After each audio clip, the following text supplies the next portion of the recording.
There is no one in their right mind did not see that the same way. That was a unifying event. That was an event where everybody across the country, no matter what party, what ideologies, said this was wrong for somebody to be murdered this way. But you have to understand, this is not about George Floyd. Where we are right now is not about George Floyd. It's by those who take advantage of every single opportunity to divide us that they can. Just how have Marxist organizations become involved in the protests for justice following the killing of George Floyd? Why would defunding the police hurt Black Americans? And, in the eyes of retired football player Burgess Owens, who grew up in the segregated South, what can we learn from his parents' generation about overcoming injustice? In this episode, we sit down with NFL star Burgess Owens, a Super Bowl 15 champion with the Oakland Raiders. He's also an author, an entrepreneur, and a candidate for Utah's 4th Congressional District. This is American Thought Leaders, and I'm Jan Jekielek. Burgess Owens, such a pleasure to have you on American Thought Leaders. Thank you, Jan. I look forward to it very much so. So Burgess, these are very, very kind of crazy, difficult times, following the killing of George Floyd, mass protests, riots, calls to defund the police. You grew up under Jim Crow laws in the South.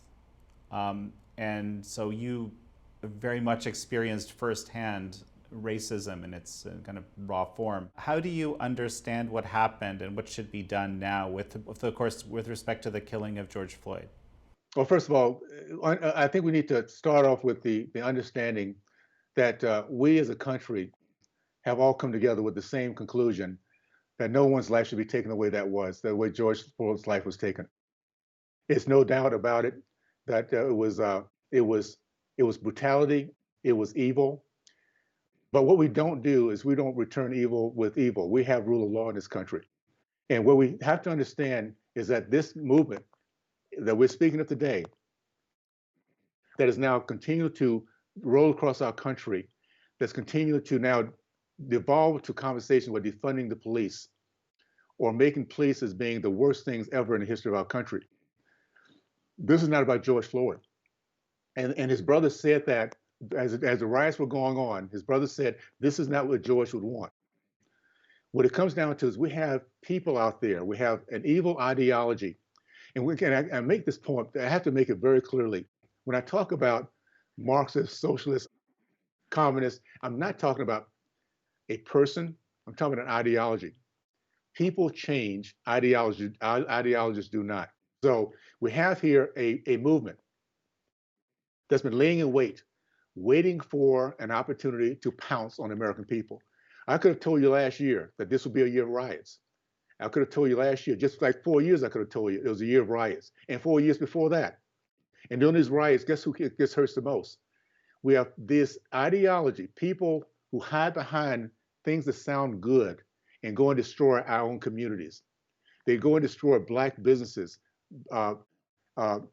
They go into the inner city where people are trying to work hard to pull themselves up, to reach that middle class, to serve their community and project their goals and dreams and taking risks. And guess who's destroyed? And nothing's ever said about it. The Black lives. Every 4 years in these communities, as this movement continues to move forward. I guess I can kind of take a look at it and say it this way. I believe in there's a basic laws that God has put in place of gravity I talked about before. There's also a law called seed and harvest. Basically, what you plant, you'll get. I look at a movement like the civil rights back when I was a kid. When I see Martin Luther King, the seed was a very pure one. It was one of nonviolence. It was one that was based on faith, one that brought people together, no matter what their faith was, their color. They came together because they saw this nonviolence against evil. People were drawn to it with empathy of what these great people were doing. And guess what happened? During that period of time, we had a revolution in terms of acceptance of each other. And we're here today having this conversation with color should not be an issue because of what happened back in civil rights. Well, let's look at the seed of this Antifa or this Black Lives Matter. This is the same organization that now is running this whole thing across our country. It's being televised, started by 3 Marxists whose purpose was um, to destroy the nuclear family because it's not a cool thing, destroy capitalism. And what is the end result of what we're seeing here? 4 years ago, because of things like pigs in a blanket, or dead cops now, the Black Lives Movement, these people that are hidden behind the pain and anguish of the Black community, and they ingratiate themselves, they make themselves look like an oppressed race, but in the meantime, they're trying to destroy our country. We end up having 5 policemen assassinated in Dallas. What we're going through right now, as we talk about George Floyd, understand there's 14 Black Americans have been killed over this last 2 weeks, and nobody's talking about it because those Black lives really don't matter because it's not part of the narrative. As we now celebrate George, which again, I have no problems with this, but there's so many other thousands of Black people that have been, his life's has been stricken, that no one ever talks about because it does not go with the narrative that the left right now wants us to go with. I'm all for this. I'm all for all lives matter. And by the way, we get to the point where we can't even say something as simple as all lives matter without being called racist. Who's controlling the narrative? That makes absolutely. There's a guy that was fired because he said, "And walls matter." There's a person there's a football coach down in Clemson now that's getting heat because he says football matters. Uh, if we get to the point where we let the socialists and Marxists control the narrative, then all of a sudden they're the only ones that says that what matters. And when they say Black Lives Matter, they really don't mean it. There was a video that went viral of this Black woman. She had to be in her 70s. That she was standing outside a destroyed business, and she was so upset because her life was put into that business, and they came through and destroyed it. Black people destroyed it because these same Black people that talk about Black Lives Matter think they're entitled to somebody else's property. The problem that bothers me, you says Black Lives Matter. I work here part-time. Plus, I'm a part owner of this store. You said Black Lives Matter. Why don't you choke me? I'm Black. Tell him, sister. Look what you did to my store. Tell him, sister. Look! Look what you did to my store. Tell him, sister. That's right, because I got they back. These are my Look. dudes right here. Look Good at the men. things you've done. Good men. Look! The Black Lives Matter. We've been here all night cleaning up. All night cleaning. And you got Black people Now. standing right here with them. Black Tell people. me That's right. Black Lives Matter. Exactly. You lied. You wanted to loot in the store. You needed money. Get a job like I do. Stop stealing.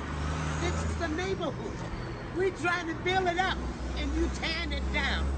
So when I talk about what we're up against today, guys, it truly is we're fighting for our culture, and we cannot be hoodwinked into believing because there's a group that looks Black, there's a group that says the right things, that their end game is for our good.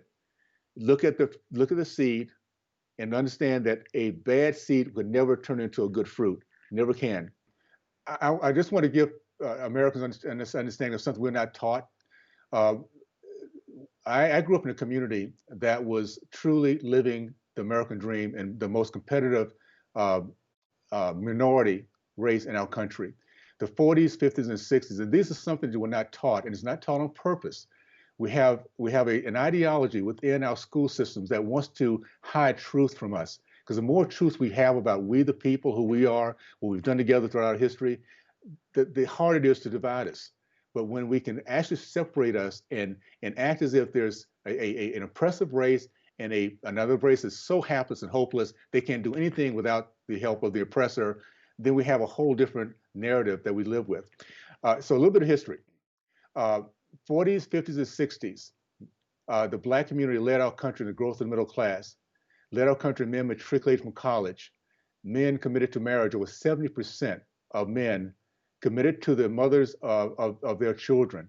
And those who didn't were looked at as lowlifes.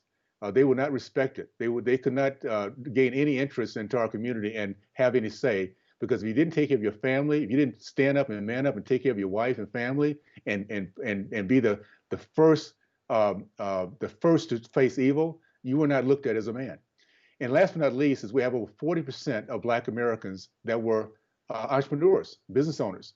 Within a community, a segregated community, that does not have any white people, any other folks at all.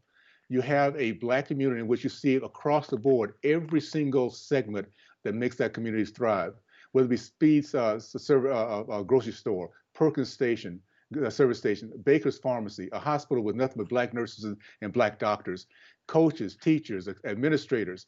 Guess what comes out of a community like that when you have a young Black boy growing up and seeing it across the board, not only living in a middle class family of a professor that traveled across the country, traveled around the world, made sure we experience with every single bit of education possible, and a community that was also middle class. You have an upbringing in which you think, I can do anything. I can literally do anything I want to because I see it in front of me. I understand that there are those who don't want me to succeed, but guess what? We're going to work harder. We're going to ride harder. We're going to study harder. We're going to do whatever we have to do to show them wrong. We're not going to demand respect. We're going to command respect.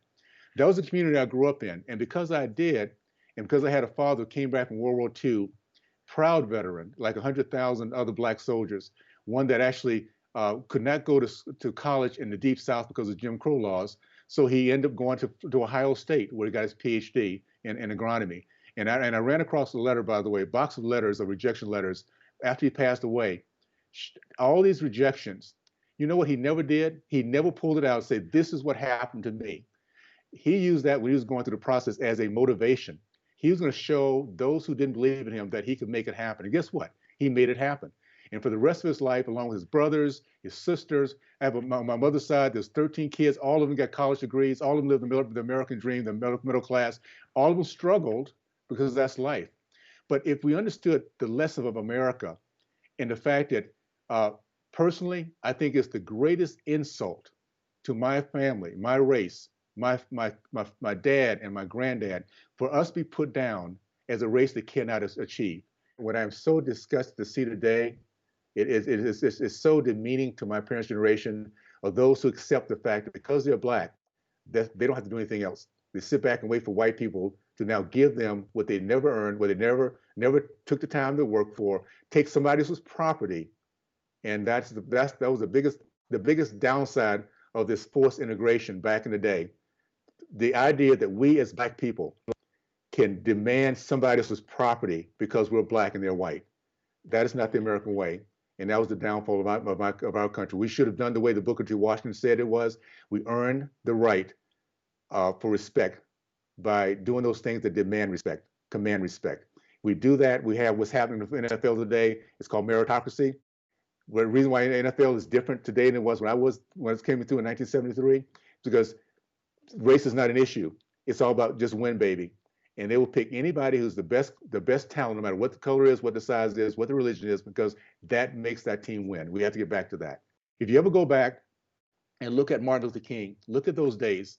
Of course, they were fighting Jim Crow, KKK, and Jim, segregation. But they're fighting another narrative that was just as important.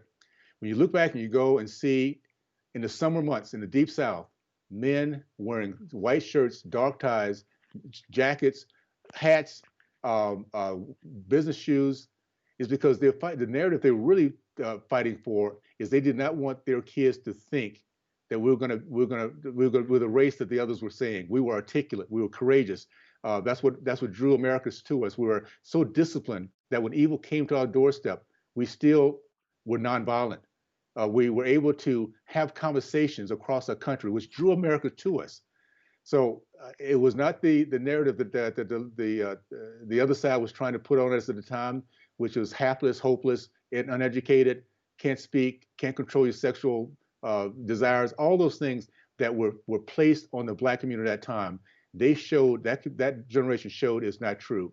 And I can't say enough about how proud I am to have been raised on that period. Yes, it was all the negatives, KKK, Jim Crow, segregation. But boy, within that community I had was an oasis. And for those kids who wanted to understand and live the American dream, they made sure we knew how to get there. And that's what we get back to. So that being said, it's going to be a country that comes back together again. We're going to win this, by the way. because that's what we do as Americans. We're going to be okay. We're going to get through this because we always have.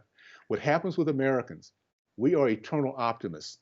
We're the ones that we sometimes we fall asleep at the wheel because we're so focused on our dreams, on our kids, on our vacations, on our retirement, on making sure we have respect in our community, serving enough. We do all those good things so we can feel good about ourselves.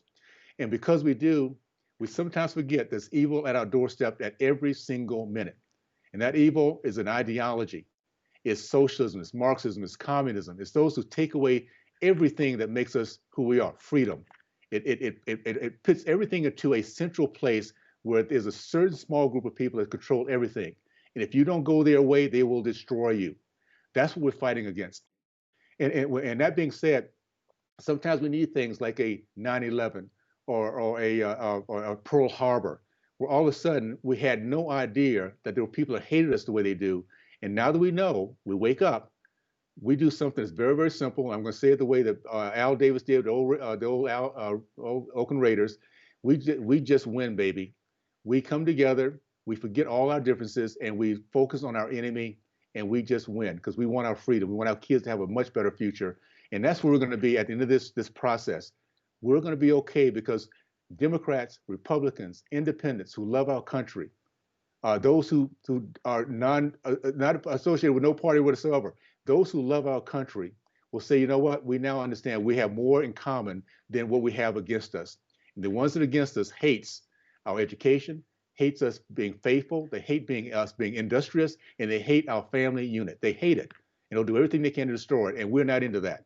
So we're going to start having conversations that we never might have had if not have gone through this process we're going through now. And at the end of the day, America will come together and we'll win just like we've done in the past. So, Burgess, we talked a little bit briefly about, defund the police earlier. There's a new poll, 16% of Americans believe that defunding the police is a good idea. Well, that's 1/6, not a very majoritarian position. I actually know that, in your congressional run, you're endorsed by the Utah State Fraternal Order of Police. So I know, yes. The police seem to like what you're doing. What do you make of this whole defund the police direction? It's not something new. When I say this is not by George Floyd, they were saying this 4 years ago. When Black Lives Matter started 8 years ago, that was one of their premises. That was one of their foundations. That's one of their tenets, to not only defund the police but get rid of prisons. Now, I mean, obviously, it's hard to believe we're having this conversation. It really is. But think about, I would say that 16%. If we go back and find out who they are, I would probably project that these are graduates of Harvard, Yale, our educational system today that really has turned into Marxist laboratories. People who probably live in very nice little communities, gated communities that can afford to buy guards, having guns around them. No one in their right mind wants to not be protected when evil shows up the door. No one who has any vision at all. And I'll say this, any man who feels this way, that first of all will allow them to take away his Second Amendment rights. He doesn't have a gun because he's told it's a bad thing. And his leadership told him that, you're a bad person if you get a gun. So first of all, he allows them to take away his gun. And then he sits in and says that it's okay for the police to go away. What is he going to do when evil shows up? And he's sitting there with his wife and his kids. Does he get on his knees and start begging now for mercy? That's the idea of a whiner, weenie, and whip. I just described him. No, this country is based on rule of law. We build our businesses. We work our families. We go to work every single day. Reason why we're such a free country, we take certain things for granted.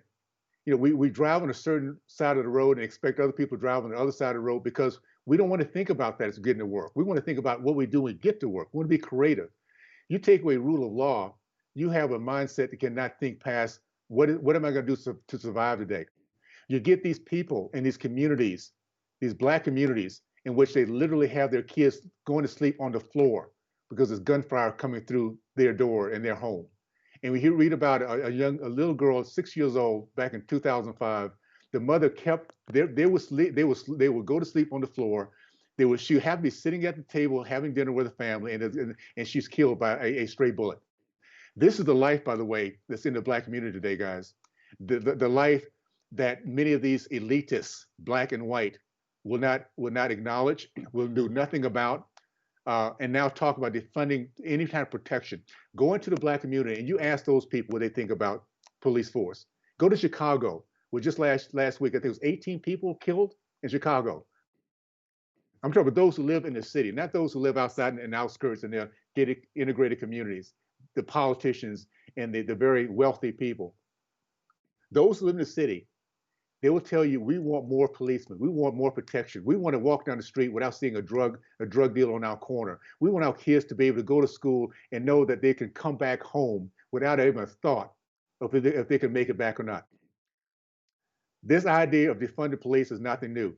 When I talk about the Marxists, the socialists who take advantage of every bit of pain we go through, they were waiting all year for something to happen so that they can now pounce on our police, pounce on our people, and call them racist.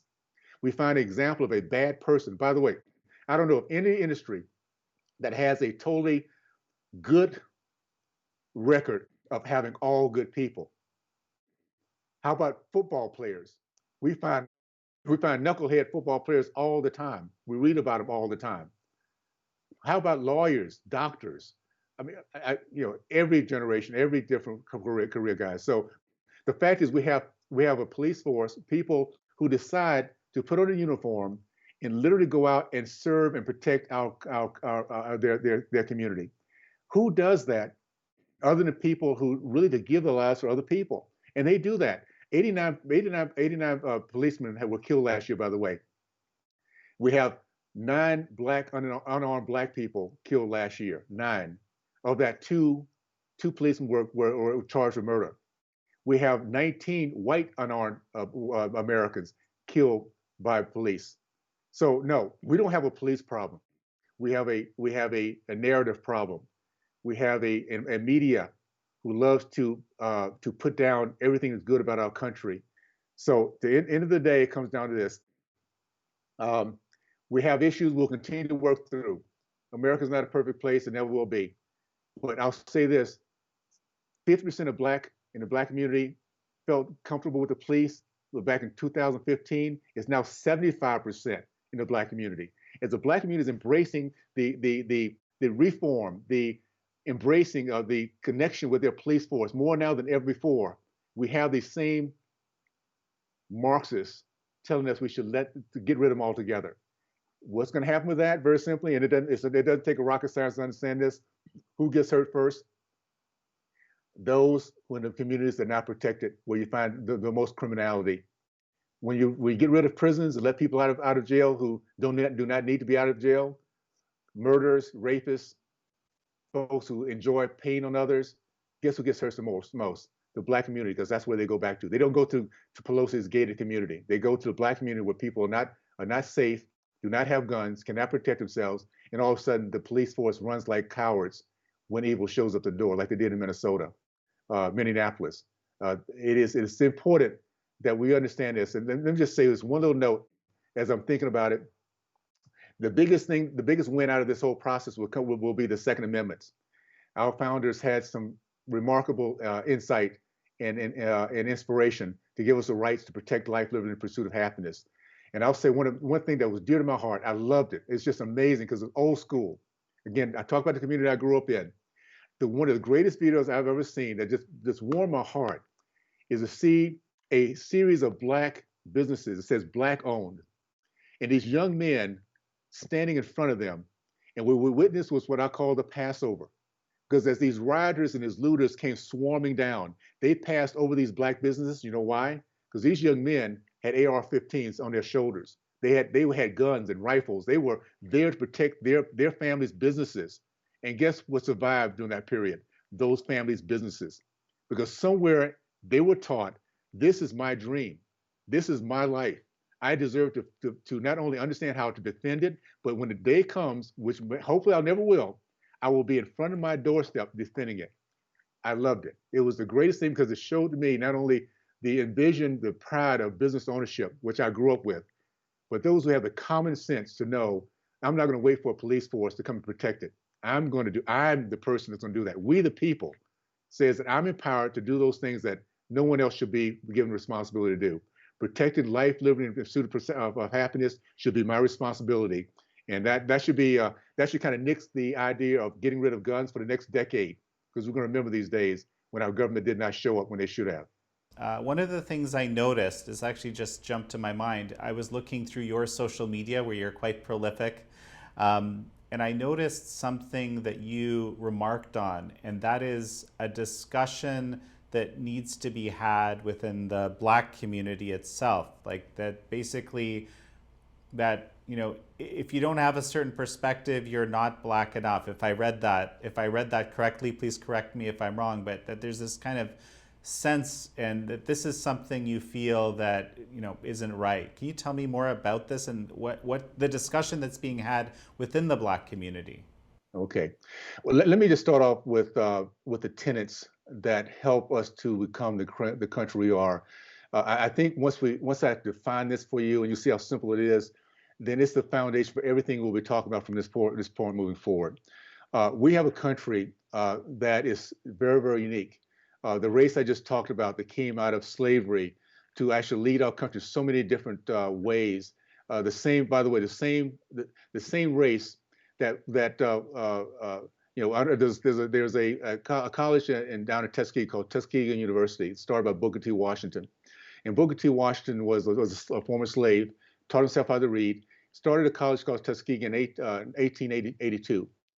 By 1905, that college in Alabama, Tuskegee, was producing more self-made millionaires than Harvard, Yale, and Princeton combined. In the mid 1900s and 1915, in that range, we had the first female millionaire, which is a Black woman, Madam C.J. Walker. I'm saying all that because success is something that anybody can experience if you understand the American tenets. And those American tenets are very, very simple. It's something that we can teach our kids, which we need to start doing, guys, because we're in a position where we take so much time to try to explain conservatism or try to explain our American way, what the founders of our country really looked for, and what we need to do as we come to this country. I don't care how poor we are, how little bit of the language you know, that everyone can experience the American dream, the middle class, if you remember these tenets. It's called head, heart, hands, and home. Education, faith, industry, and family. It's really that simple. Head, heart, hands, and home. Those who adhere to those tenets can become successful. Those who adhere and focus and work and overcome and stay tuned into those tenets can live the American dream, which is the middle class. So, and let me just say this one thing about the middle class as I segue into that question you just gave me. What has made our country so different? The magnet of the world is our middle class, because out of the middle class comes empathy, service, faith, vision, tenacity, the desire to leave a good name to their kids. That's the middle class, and the middle class has been driven forever by small businesses. That's what powers that middle class. The greater the middle class, the greater our freedoms are, the greater we have empathy for each other, the more service we have, the more we think outside the box to find solutions. The bigger that is, the more American we are. As we contract that middle class, that's where we get what's going on today. We get an elitist class. Those people have no clue about empathy. They think of themselves as the source, the North Star. And the only way they succeed is by expanding the poor class, because they need to have a class of people that adores them, that worships them, that thinks that they truly are all that. So you have a great big elitist class, an enormous growing poor class, and a shrinking middle class. That's the enemy. That's what socialists and Marxists, the end game that they want to do. When they talk about anti-capitalism, when they talk about defunding the police, we'll talk about all that at that point. They're talking about shrinking that middle class. Now, what's happened with my community, very simply, is this. We had this enormous, prolific middle class that I grew up in, that we had people proud of who they were, focusing, putting themselves back in the service of our kids, make sure that next generation was even better than they were. It was a remarkable growth within an unbelievable, some of the greatest generation. That's my parents' generation. Well, what happens is this: you get elitists, you get people in there that they don't quite understand this process. They see their power and their prestige, and they begin to change the narrative. And if you go up against them, then they're going to call you names. And what we had in the past, where people saying you ain't black and all that kind of stuff. See, those are things that us in the past have kept black people in their place. When you call somebody a black person Uncle Tom, in our community in the past, they'll do anything they can not to be ostracized. They'll do anything they can to not be called white or Tokyo or Oreo, whatever they might. Those are the words that blacks will call other blacks to keep them in place. And the way this worked out is that whites in the past understood the. I mean, I'm talking about the leftists, the racists, the ones that use race against us. They knew they had a playbook that they couldn't do those kind of things. They're not going to call a black person an Uncle Tom. They leave a black person to call that person an Uncle Tom. We're over that. And here's my point. We're at a point now where black Americans are waking up. Black Americans have gone through the last 6 decades of nothing but misery. From that time when I've grown up in our community, it's been downhill ever since. They destroyed our black family, where now only 30%, well, actually less than 30% of black men commit to the mothers of their children. It's kind of cool to walk away as long as you throw money at the problem. So what do you have here? We have over 70% of black boys who have no father image. They have no idea what respect looks like. They never worship God. They never say a pledge. They don't even know how to read, and nobody cares. And that is a destruction of our society when you get people who cannot do the basic things of thinking, talking, and using common sense. Ignorant and free is what Thomas Jefferson said. Ignorant and free can never be. You cannot be a society in which people cannot think, cannot read, cannot ration, cannot ask the question why, cannot connect with a God in heaven. If you can't do that, that society will be destroyed. Look at the black community today, and you see exactly that. So we're not falling in. At this point, we have black Americans who understand that they deserve the American dream. We've had the last 3 years, we've had an economy, a society that's literally giving black Americans the same access to the American dream that every other American has. And this comes down to this. When you have the lowest unemployment in the history of our country, of blacks, Hispanics, Asians, women, veterans, teens, you have hope. You have people saying, I can go up and I can go to work, I can bring an income back in, I can actually dream and find out how I'm going to get there. I can now take care of my family, get respect for my kids. I can actually start a business. How about that one? I can save money and start a business, which is what happened. We had a 400% growth in black business ownership in the first 2 years of the Trump administration. That is so powerful because it's the business owner, like I said before, the entrepreneur that drives the process, it drives our nation. Those business owners will open up their business. They'll learn how to have people skills because they want their customers coming back. If they get a customer who just is a knucklehead, they're going to still treat them right because they want them to come back to buy their product. And they're going to teach their kids how to do the same as they grow up and take that business on to another level. That is the American dream.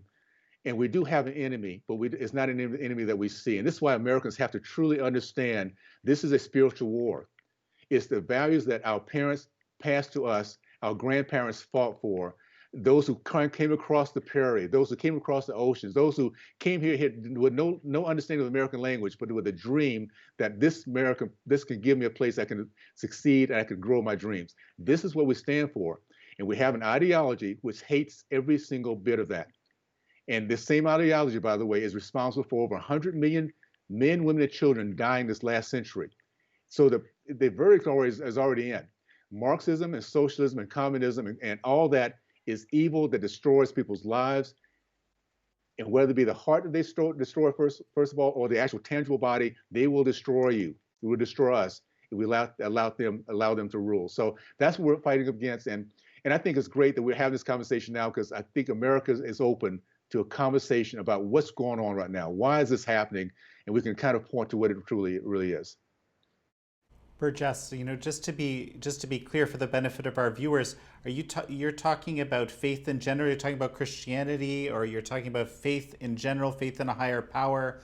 That's a good question. Clarify that? That's a very good question. I'm a Christian, but the thing about the Judeo-Christian values is very simply this: all faiths are welcome. This is what makes our country so unique because of the way it started. The Judeo-Christian values, those pilgrims that came from England, came from Holland actually, to come here. They weren't coming here to mandate a particular type of faith. They just wanted to have the freedom to worship as they wished. Our Constitution allows us to have a country that worships or not.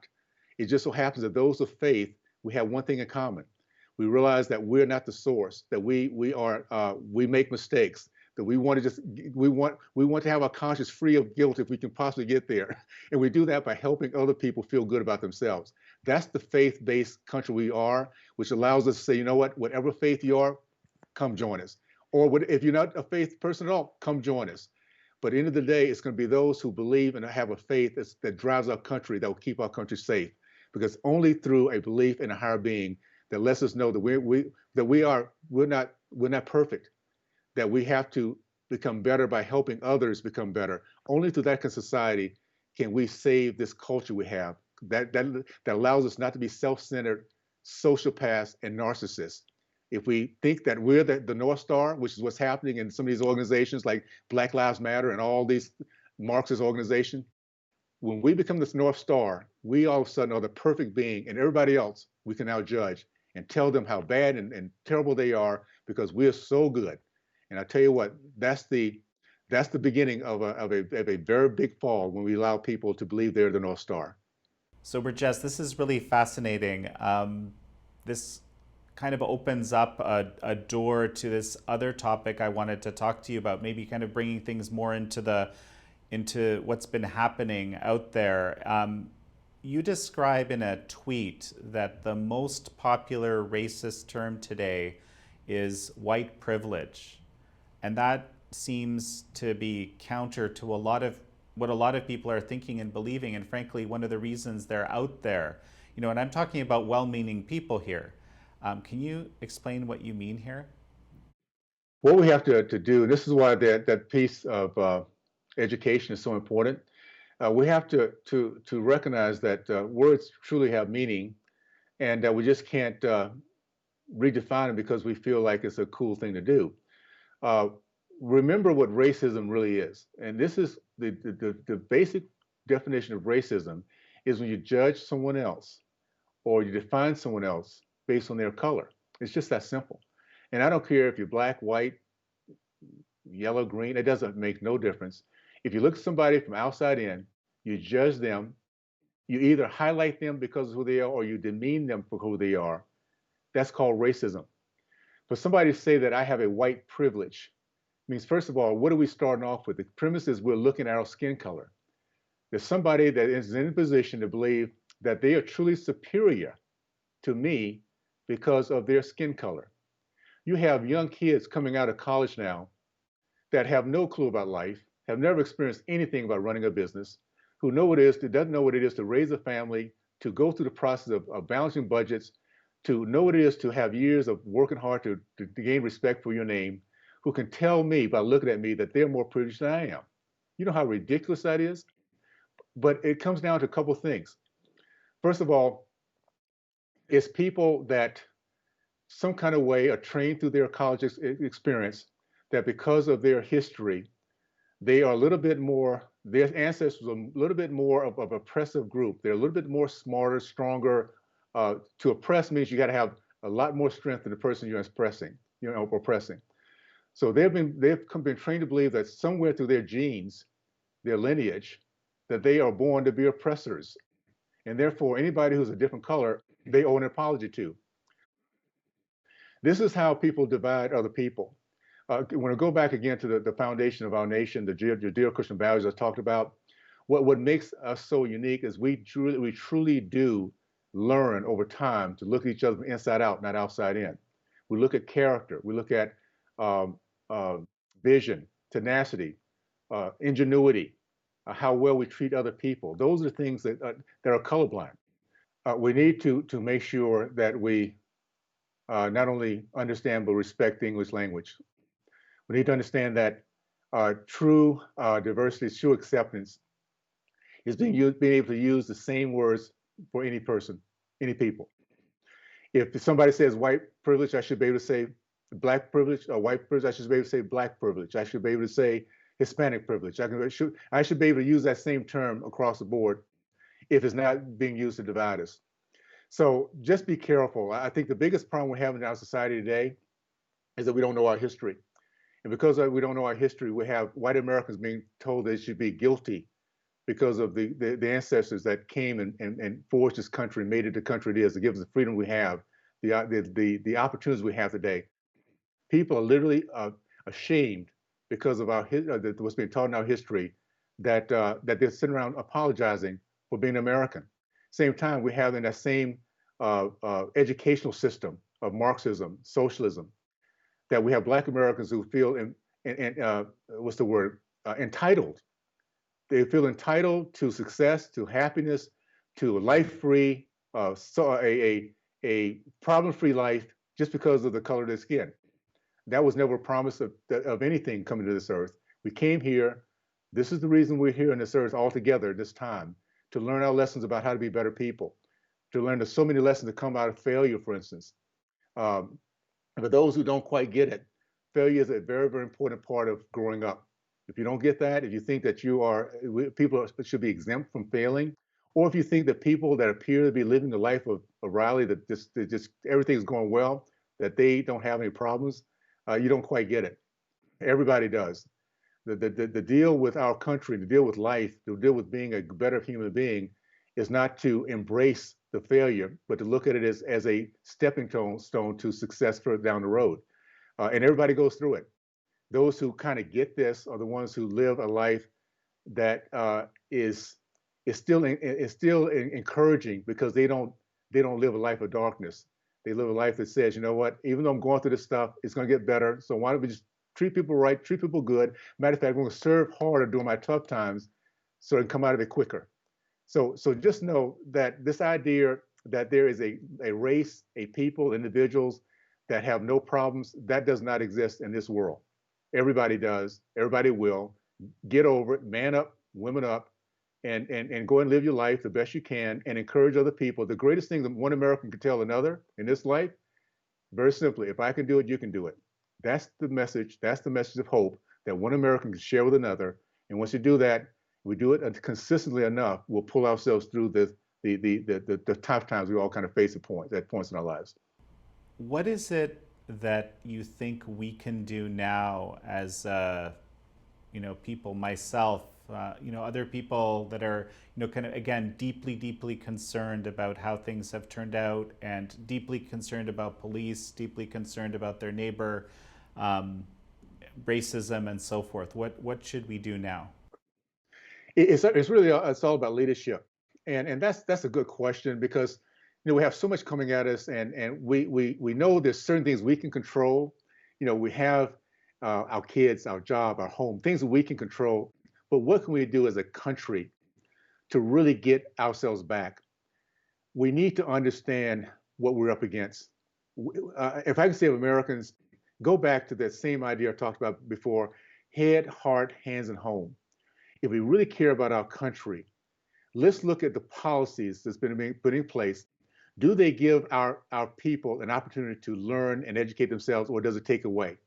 When I talk about statistics like 75% of Black boys in the state of California cannot read and write, that is, in my mind, that's evil. That's saying these young people will never have a chance to have hope, because they'll never have a chance to read about their opportunities. They'll have a chance to read about their linkage to a God in heaven that loves them, that they can truly be. They'll never read about history of people who came through the worst times that they have come through. Take away a person's right to read and write. You take away their hopes and their future. What policies allow that to happen? We go to Baltimore right now. There is 13 schools in which there's zero math proficiency. Zero. Kids in 13 Baltimore schools cannot do any math. So no, they will not be part of Space Force. But my point is this is not by accident. When this happens to Americans, when people are targeted the way they are, when we can look at a community like a Black community in which 80% of the Planned Parenthood laboratories are placed in the Black communities. We have a state like New York, where for the first time since the American Indian, we have depopulation of the Black race. There's more deaths than births in the state of California. I mean, it's in the state of New York just a couple years ago. depopulation.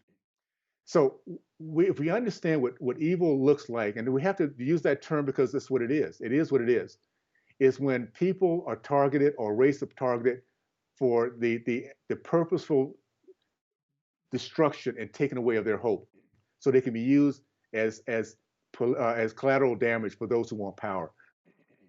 This is what's happening. So my answer to your question is this: it comes down to who do we put in position to represent us. Our country is blessed by we the people decision of who's going to represent us. We have an opportunity right now. We've seen the last 3 years what happens when a president does what he can to not only bring the black race, the Hispanic race, this, because at the end of the day, it's not about black or white policies. It's about policy, American policies help us all. When you lower taxes, when you open up opportunity zones that allow blacks to finally have business ownership, and you see them running toward it in a pace that we've never seen before. You see a connection with our president with historical black colleges. My dad was a college professor at Florida A&M for 40 years. I understand the pride of that community when I was growing up, and I understand now that they're actually every single few years they're coming begging for more money. Well, what President Trump did is he gave a permanent funding for these colleges. They don't have to do that anymore. They don't have to come back begging for more money. He took away debt that happened through hurricanes, so they don't have to worry about the debt load. And he allowed more blacks, more at-risk kids who cannot afford to get there, to have a college education in an environment they can be taught the right stuff. I'm saying this: the next 4 years can be real critical to us. We have an opportunity right now to put in place a Congress, and it's a Congress that could be so unique, so different. The Congress we've had before, I believe, have been full of elitists. People go there so they can become lobbyists or just have a lifetime of pure pleasure. We have a president who came to office not to be a politician, but he loved our country, period. And is seeing how he's doing that by the heat he's taken by those establishment types and the results he's getting. What would happen if we had a SEAL team, a House of Representatives, of freshmen around the country like myself who never saw themselves as being politicians, not going there to be career politicians, not going there to be lobbyists, going there to get our country back, going there to make sure our kids are educated so they truly do come through and they come out feeling good about our country, still feeling hateful of our country. How about being able to take care of a budget? So we balance the budget so that Americans can truly look forward to not giving their kids such a heavy load that they'll never be truly free. How about a healthcare system that we can literally feel that that's not going to be our biggest focus and concern, that we can get what we need at a cost we can afford it because we have competition, transparency across our country. How about a Social Security process in which literally with those who've given their promises can get their promise when they get there, and those that know, the young people, 25 years old, that know they'll not be there, given options so they can now put things together for themselves, that when they get to that point, they have a much better life than we can ever think about because they're controlling their own future. What I'm saying is that we have an opportunity right now, guys, to really put in place the leadership that can help our country move forward because they prioritize our country first. We're fighting an ideology that's been so anti-American, so against our country, that we have a division now because people have become hopeless because of policies. Nothing else, policies. So the answer to your question, let's educate ourselves. Let's do our homework. I would say, don't worry about being a Republican or Democrat. Look at your policies and vote your values and principles first. Be independent. I would love to see in my community a big old group of independent Black people who say, you know what, prove to me that your policies will work for me and my family. If they can't prove it, if they can't show they can educate them, give them freedom to worship their faith, give them an opportunity to go out and work and start a business, give them the right to have a family they can protect, pass a good name down to. If they can't show them policies going to do that, then they vote for the other guy. And I don't care what party they're part of, vote for the policies that are in your best interest. Be independent. So my message to Americans is this: don't let party precede our people. Don't let our commitment to politics and a politician overwhelm our commitment to our country and we the people. We do that and put our priorities right, then we will do what we have always done in the past, done very well. We'll come out of this. I just have so much faith that that because we understand, we have a taste of what freedom looks like, that we can roll up our sleeves and get our country back again by helping each other to understand the concept called the American way. Burgess Owens, such a pleasure to have you on. Thank you. It's a real pleasure. Thanks so much. I appreciate it.